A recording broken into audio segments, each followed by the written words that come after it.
ദൈവനാമത്തിന് മഹത്വം ഉണ്ടാകട്ടെ. നോമ്പിന്റെ 21-ാം ദിവസം ചിന്തിക്കാനെടുത്ത വിഷയം ഐക്യം എന്നതാണ്.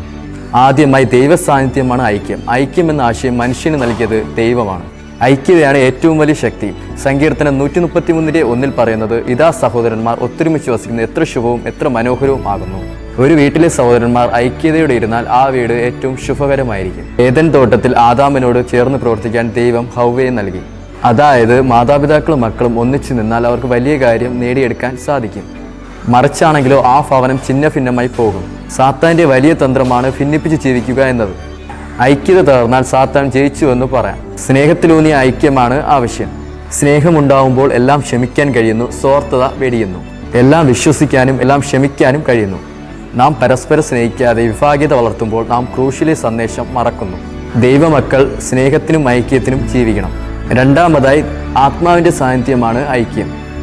എഫെസ്യർ 4:3 പറയുന്നത്, ആത്മാവിൻ്റെ ഐക്യത സമാധാന ബന്ധത്തിൽ കാപ്പാനും ശ്രമിക്കുകയും ചെയ്യുവിൻ. സഭ ഐക്യത്തിൽ ഒന്നായി തീരുമ്പോൾ ആത്മീയമായ ശക്തി നേടുന്നു. ജനങ്ങൾ സ്വന്തം ശക്തിയിൽ ആശ്രയിക്കുമ്പോൾ ദൈവിക ശക്തി നഷ്ടപ്പെടുന്നു. ആത്മാവിൻ്റെ ഐക്യത്തിന് ഏറ്റവും നല്ല ഉദാഹരണമാണ് തിരുവത്താഴ മേശയിലുള്ള കൂട്ടായ്മ. അപ്പം ഒന്നായകൊണ്ട് പലരായ നാം ഒരു ശരീരമാകുന്നു.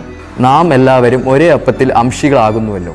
സർവശക്തനായ ദൈവം ഐക്യത്തിന് എത്രമാത്രം വില കൽപ്പിക്കുന്നുവെന്നറിയാൻ ദൈവസൃഷ്ടിയിലേക്ക് കണ്ണോട്ടിച്ചാൽ മനസ്സിലാകും.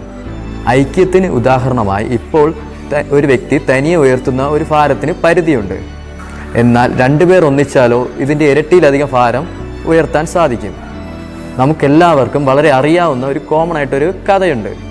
ഒരു പിതാവിൻ്റെ 3 മക്കൾ തമ്മിൽ ഒരു ഐക്യത ഉണ്ടായിരുന്നില്ല. ഇവരെ എങ്ങനെ ഒരേ മനസ്സുള്ളവരാക്കി തീർക്കണമെന്ന് പിതാവ് അന്വേഷിച്ചുകൊണ്ടിരുന്നു. ഒരു ദിവസം അദ്ദേഹത്തിന് ഒരു ഐഡിയ കിട്ടി. തൻ്റെ 3 മക്കളെയും വിളിച്ച് ഓരോ കമ്പ് വീതം കയ്യിൽ നൽകി. അവരോട് അത് ഒടിക്കാൻ ആവശ്യപ്പെട്ടു. അവർ 3 പേരും വളരെ ഈസി ആയിട്ട് ഒടിച്ചു. രണ്ടാമതും ഓരോ കമ്പുകൾ നൽകി. ഇത്തവണ 3 കമ്പുകൾ ചേർത്ത് ഒടിക്കാൻ ആവശ്യപ്പെട്ടു. അവർ 3 പേരും മാറി മാറി ശ്രമിച്ചിട്ടും അത് സാധിച്ചില്ല. അതായത് ഐകമത്യം മഹാബലം. സഭാപ്രസംഗി 4:12 പറയുന്നത്, മുച്ചിരിച്ചരട് വേഗത്തിൽ അറ്റുപോകുകയില്ല. ദൈവമക്കൾ എന്നും ഐക്യത്തിൽ ജീവിക്കണം. സഭയുടെ ഐക്യം കുടുംബത്തിൻ്റെ ഐക്യമാണ്. കുടുംബത്തിൻ്റെ ഐക്യം സമൂഹത്തിൻ്റെ ഐക്യമാണ്. ഈ നോമ്പ് കാലഘട്ടത്തിൽ നമുക്കെല്ലാവർക്കും ഐക്യതയോടെ ജീവിക്കാൻ ദൈവം സമർത്ഥമായി അനുഗ്രഹിക്കുമാറാകട്ടെ. ആമേൻ.